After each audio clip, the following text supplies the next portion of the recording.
Hello everyone, this is Kevin from the Thrive Company. Thank you very much for clicking on this and watching. In this video today, I'm going to take everybody through 4 biases in particular that hold us back from achieving our goals. Those 4 biases are going to be the information overload, intention action gap, hyperbolic discounting, also known as present bias, and the additive bias. These 4, as well as the planning fallacy, are very big biases and heuristics that tend to get in our way. They change the way we make decisions day to day and can have a really big impact on the long term of us reaching the goals that we set for ourselves and the things that we really want to achieve in life or that we want to do. So let's start off with information overload. So because our brains are not capable of taking in all information needed at one moment in time in order to make the best decision, our brain has actually created shortcuts to help us to make quick decisions in the moment where we don't have a lot of information and honestly we don't have a lot of time to make a decision. When we make the quick decision, sometimes it can lead us to make a wrong choice that's less optimal for us in the long term, or in the short term for that matter. Information overload. Researchers found that the human brain is limited in its capacity to process large amounts of information. As a result, when we're faced with large amounts of information, people find it very difficult to actually make a good decision among alternatives. And what this leads to is when you're confronted with large amounts of information, people actually tend to make no choice, inaction, and they get decision fatigue. If you have been in the situation recently where you're researching something, even if you're trying to buy something, and you see the tons and tons and tons and tons of options that there are on the internet, it can cause us to get really tired of looking at all these things because there are too many variables for us to think about, and we end up making no decision at all and procrastinating on those decisions. In a real world context, think about any research you're doing on the internet, maybe you're buying something, and we have all the information we need at our fingertips, but it's just too much to sift through. So we procrastinate. What can we do? Well, one of the things that you can do to combat information overload is use a very rational approach. So use an Excel sheet to filter your choices and help you make your decision based on particular criteria that's important to you. I'll show you an example. Have a look at this Excel sheet. This is a really good example of me making a choice to buy a bookshelf. And yes, indeed, it is the bookshelf you see behind me. In order to make this decision, I thought about what I needed out of a bookshelf, and I put those into the categories that you see here in the columns. And then you can even do a weighting. So how important is each one of those to you? Put those into an Excel sheet with cost and brand, whatever is important to you, and then have it calculate a score. And based on that score alone, make your decision to either buy or not buy. This is not for everyone, but I use it a lot and it really helps me to make a rational decision and narrow down the variables to help me make a good one. Then another one that you can do is pick specific people to follow that are believable. By believable, what I mean is people who have done the thing that you are trying to do multiple times and succeeded multiple times. Those are believable people. If you need advice on a new software program you want to get, if you're an entrepreneur and you want to try a different channel, ask somebody who's done it multiple times and succeeded in that channel. If you're a business management consultant and you are doing a new piece of work that you haven't really done before and you're looking through all these options, go and speak to someone who is believable, someone who's done it multiple times. Now, the next behavioral bias that we're going to chat about is the intention action gap. The intention action gap is a tendency for our initial motivation, so our intentions to work towards a particular goal or task, wanes over time because our motivation is not stable day by day. In fact, in a day, our motivation is not stable. This creates a gap between what we want to do and what we actually end up doing. It's a difference between our intention and our actual behavior at the end of the day. What happens because of this is we tend to procrastinate, we give up, we lose traction, and then we beat ourselves up about it for not reaching that goal. A lot of it comes from a misunderstanding that we're going to have the same level of motivation every day. Unfortunately not. I ask people this question, and what they answer with is if they could wave a magic wand, they would have 100% motivation all the time. And wouldn't that be great? But it's just not realistic, and it's not how human beings are in real life. As a real world example of intention action gap, there's a lot of research done in medical adherence. So people, for instance, making bookings for a doctor or a dentist and then not showing up for that appointment. Initially, when they make the appointment, they're like, yes, I'm definitely going to go. But then over time, stuff happens, or they forget, and they don't end up going. They don't realize how important it was at the moment that they made that booking. 23 to 43% of patients routinely fail to show up for scheduled medical appointments. Now we know that those medical appointments have a very important and particular reason, whatever that may be. Not showing up becomes irrational. What can we do? One of the best ways to combat the intention action gap is by setting commitment devices for ourselves. Commitment devices are conscious things that we set in order to help us to close the intention action gap, because we understand that our motivation is not going to be the same every day. One of the best is reminders. Set reminders to yourself. It is one of the most underrated commitment devices, or what we call nudges, to help you get stuff done. A great example of another commitment device is an alarm clock. We aren't always sure that we're going to wake up at the same time, so we set an alarm clock to make sure that we do get up because we need to get things done. That's a great commitment device. Another one is things like accountability partners, if that works for you, or commit with a social proclamation. Not for everyone. Committing with a social proclamation means that you, on Facebook or on LinkedIn or on any of those socials, even just to your group of friends on a WhatsApp group, you tell everybody what your intent is. Your goal is, I'm going to do this in this amount of time. And then you let the crowd manage or hold you accountable. And the fact that you've now shared it with everyone puts extra pressure on you to achieve that thing. So that may not be for everyone, but social proclamations are very helpful. Or if you want something more personal, have an accountability partner where you two have a similar or the same goal, and join up with that person and hold each other accountable, so that when you have low motivation, that person's motivation may be higher, and you can, in a sense, gain some of their motivation or get them to push you to go, even though you have low motivation. Another one is incentives. So create a reward or a punishment. Both of these are good.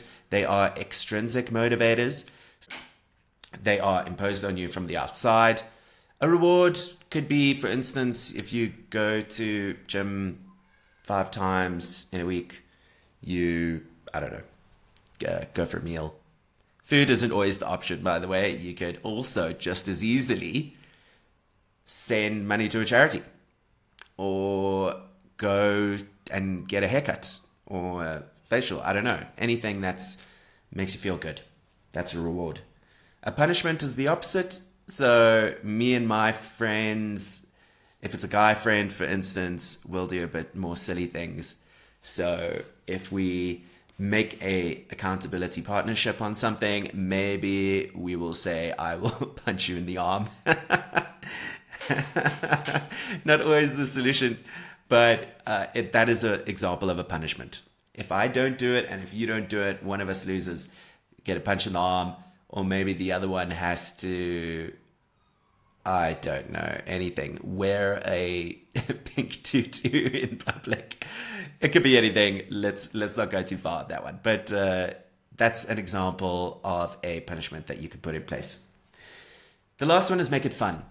There is a theory called the fun theory, and it's very much in line with how humans behave and what we like in our work. We all love fun. It doesn't matter what age you are. If there is something fun, we engage with it and we love to do it. And people love things that are fun and challenging.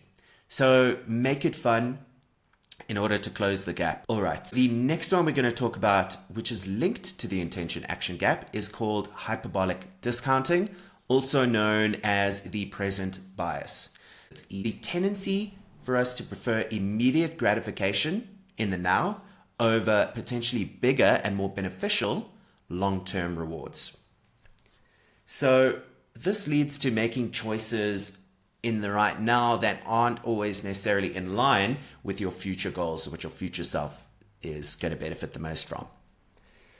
The most famous experiment of this is called the Marshmallow Experiment. It was done in the 1970s by psychologist Walter Mischel, and he got kids, young children, to come into a room and sit at a table with an interviewer, and that interviewer put two options on the table for the child. They said to the child, you can either have this one marshmallow now, or if you wait, I'm going to leave the room, I have to go do something. If you wait, when I come back, you can have two marshmallows. This set up a decision. There's a choice in the child's mind. Do I give in to the want for that one marshmallow right now, which I can have immediately, or do I wait a little bit of time and get two marshmallows so the payoff is actually bigger? And the majority of the time, the child chose to take the one marshmallow in the moment versus the two marshmallows later on. Some very good examples of this in real life, for instance, are why retirement savings rates are so very low.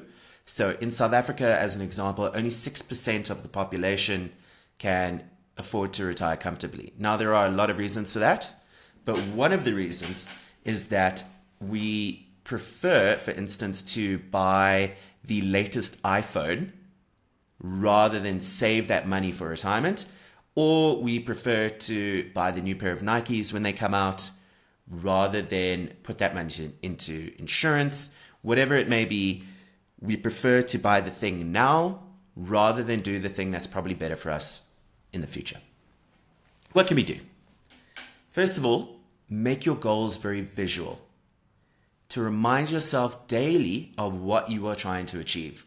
That holds yourself accountable and it keeps your goals top of mind all the time. Secondly, sleep on it. Before you make costly decisions, wait 3 days. In the moment, we may be led by a hot state mindset where we get really motivated, or there's maybe a social move and we're in this hot state and we want to purchase. But when we sleep on it, we give ourselves time to think through all the alternatives, all the other things that are more important, all the other counterfactuals with what we can do with that money. Sleep on it. Take some time, slow down, think through the options. Thirdly is at the point of purchase. As you see the iPhone in the shop window, ask yourself, is this a want or is it a need? Do I want this? Is it going to just fulfill my need for gratification right now? Or is it actually going to help me in the future work towards the things that I want to work towards? Ask yourself that question. And truth be told, when it comes to material options, there is a behavioral theory called the hedonic treadmill. What it shows is that when we buy things in the moment, things that are typically material, it could be an iPhone or a car even, or a pair of shoes, the joy that we get from that purchase does not stay with us very long. So there's a big peak in the joy that we feel, and then it actually decreases quite quickly, and we end up at the same level of happiness that we were at before. And they found the same finding for people who win the lottery. People who win the lottery, they're extremely happy in the beginning. Wow, I'm so rich. But very quickly, their happiness levels decrease to a baseline level where they were before they won the lottery. Those things may give us a big boost in the beginning, but actually don't give us that much of benefit or happiness in the long run. So the last bias I want to talk about is called the additive bias. The additive bias is a bias towards adding and ignoring options that allow us to take away. We have this bias. We always want to add things, add to our day. And the fact is that there's always a trade-off, or what we call it, opportunity cost in economics. If you already have a full day of work and someone comes to you with an additional piece of work and you're like, yes, absolutely, I'll do that, you are giving into partly the optimism bias, but also overconfidence in your ability to take on that extra piece of work and still manage all the other pieces of work that you can do effectively. So we have this bias towards adding. In economics, some of the founding principles of traditional economics, one of them is monotonicity, which means that more is always better. It's one of the axioms of standard economic thought. A lot of those are still very accurate today. And this is one of them, so additive bias. It leads to totally overwhelming ourselves with tasks and with goals that we actually can't achieve. Take an example of health and fitness. Instead of adding supplements, new diet plans, and personal trainers, we should start by removing unhealthy foods. We never think of that option first, but it is a totally viable option and less expensive. So what to do? First of all, make a list of everything you do, rate each one from 1 to 10, and remove anything that is below a 4. So I'll give you a good example of this. Take a look at this table that I've created. This is just a quick way to do it. List out all of the things that you do day to day in these categories. Digital, your WhatsApp groups, your emails, any other digital groups that you're a part of. Your friends and family responsibilities, all of them, list them down. Your work tasks, everything that's included there. Social media, what other groups are you a part of? Instagram, LinkedIn, Facebook, blah, blah, blah. And then your responsibilities to yourself. Now, when I do this with my clients, what I often find is that the column of your responsibilities to yourself is almost nothing. Rate each one of these on 1 to 10, 1 being, this is really not important to me. 10 being, it's absolutely necessary, or it really fulfills me, it makes me feel satisfied. And then review all the ones below a 4 and consider deleting those. It's not a big deal. Tell your people on your WhatsApp group, look, I'm sorry, I'm just not really using this, so I'm going to delete it. Or you can tell them that I'm not going to be responding as often and put those groups on mute. Those are some quick ways in order to start by removing things to make space for your goals, to make space for the things that you want to achieve. The last one is understand your biases. Now, what research has shown in the behavioral sciences is that just understanding your biases do not make them disappear. But understanding them allows you to recognize in the moment when these are impacting your decision making and to create strategies that allow you to take a different route or to take a different path in that moment. That's where videos like this help.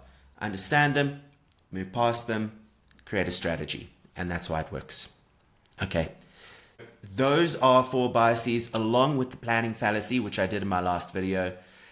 These 4 make a big difference to how effectively we reach our goals, the barriers that are in our way, and oftentimes we don't understand them, and so we don't create strategies around them. I hope this video helps. Please, if you like it, subscribe. And this is me. I would love to get your feedback, any and all feedback. I love that. Please do, so that I can create even better videos, even better templates for all of you out there to help you reach your goals. Thank you very much, and have a lovely day, everyone.